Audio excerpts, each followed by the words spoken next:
Hello mga karusas, nandito ulit tayo ngayon sa kusina, dito sa kusina sa labas. Samahan niyo ako, magluto tayo ng simpleng ulam pero masarap.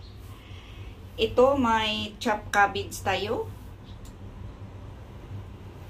Tsaka may carrots. May karning baboy, konti lang mga karusas. Tsaka may sliced onion, chopped garlic. May konting black pepper at saka soya sauce. So, pag may soya sauce, no need na ang asin mga karosas. Para lang sa akin mga karosas kasi ayoko nang maalat.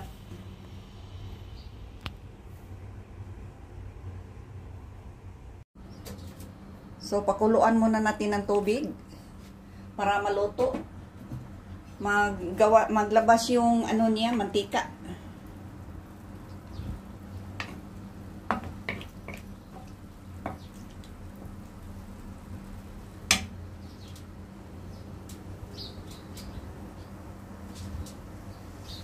Takpan lang natin ito mga karosas.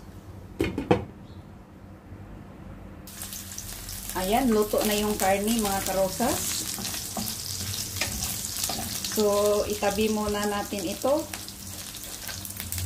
Ilagay na natin ang garlic.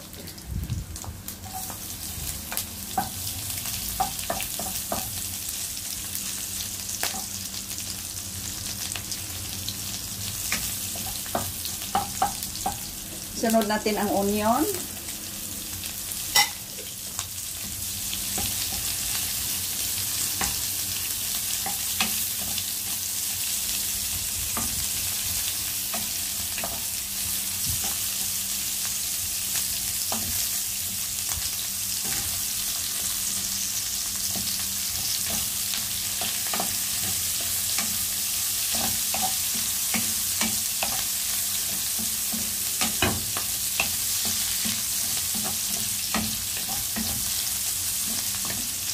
Tapos lagyan natin ng konting black pepper para bumango, lalong masarap.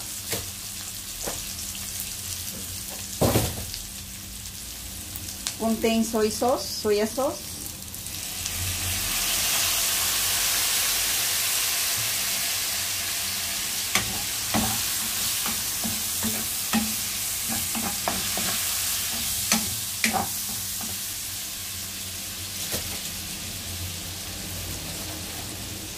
Isunod na natin ang carrots at saka cabbage mga karosas. Pagsabayin na lang natin kasi mas masarap din ang cabbage at saka carrots na medyo malutong. Ayan, ilagay lang natin.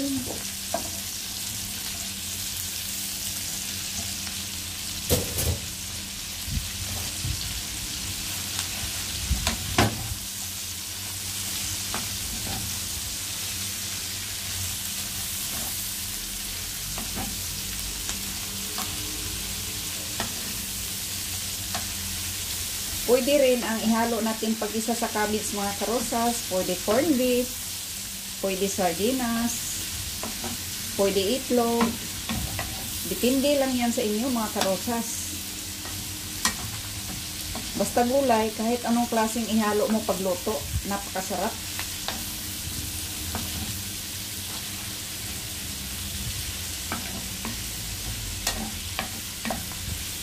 Saka takpan lang natin mga karosas.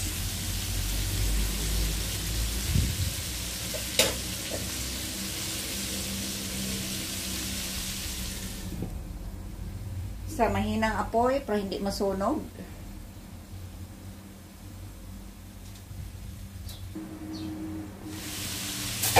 So, lagyan natin ng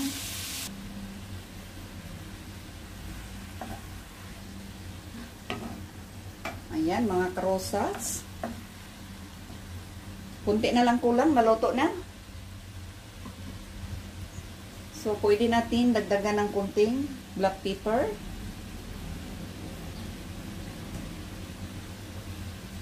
Kunting soya sauce. So, hindi na kailangan ito ng asin kasi may may soya sauce na. Pero pag gusto nyong dagdagan ng asin, pwede rin dagdagan ng asin pero konti lang ng soya sauce. Kasi mamaya baka mag-alat. Ayan, ang sarap na, ang bango-bango. Napaka-healthy na ulam.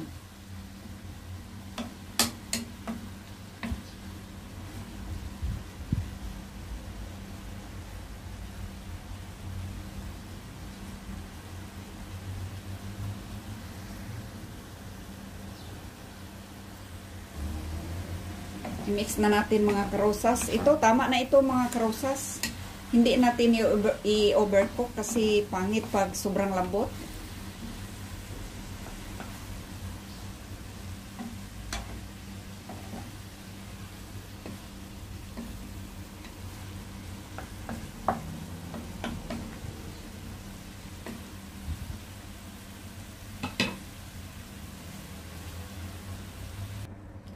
Ayan, ito na mga karosas.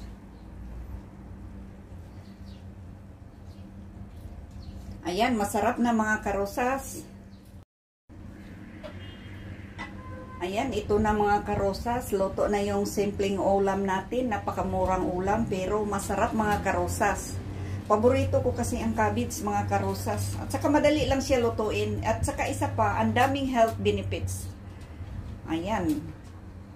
So, marami ito. Hindi ko ito maubos. Ibigay ko ito sa kaibigan ko dito sa kapitbahay. Kabayan din natin. At saka may ibang lahi din. Bibigyan ko rin kasi marami naman ito. Share sa blessing, sa pagkain mga karosas. Kayo mga karosas, mga kapwa ko OFW, ingat kayo lagi. Huwag kayong mapagutom. Kahit hindi kayo makapagluto, may tinapay, may gatas, o may laban ba? Iinom tayo mga karosas. Pag may mga prutas, magbaon kayo sa kwarto mga karosas. Huwag kayong magpagutom. Sikapin natin na makakain tayo. So huwag kalimutan, magdasal bago matulog. Pagising, magdasal tayo. Pasalamat tayo sa Panginoon. Magpasalamat tayo sa Panginoon. At sana gabayan tayo, bigyan tayo ng lakas. Makatiis tayo sa lungkot, sa homesick.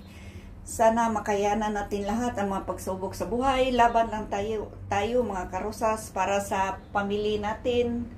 So, ganyan ang buhay OFW. Malakas, masipag, at matyaga. Dito na lang tayo. Thank you so much for watching. Please don't forget to subscribe, like, share, and comment, and tap the bell para updated tayo sa sunod na mga videos. Bye-bye everyone. God bless. Ingat kayong lahat.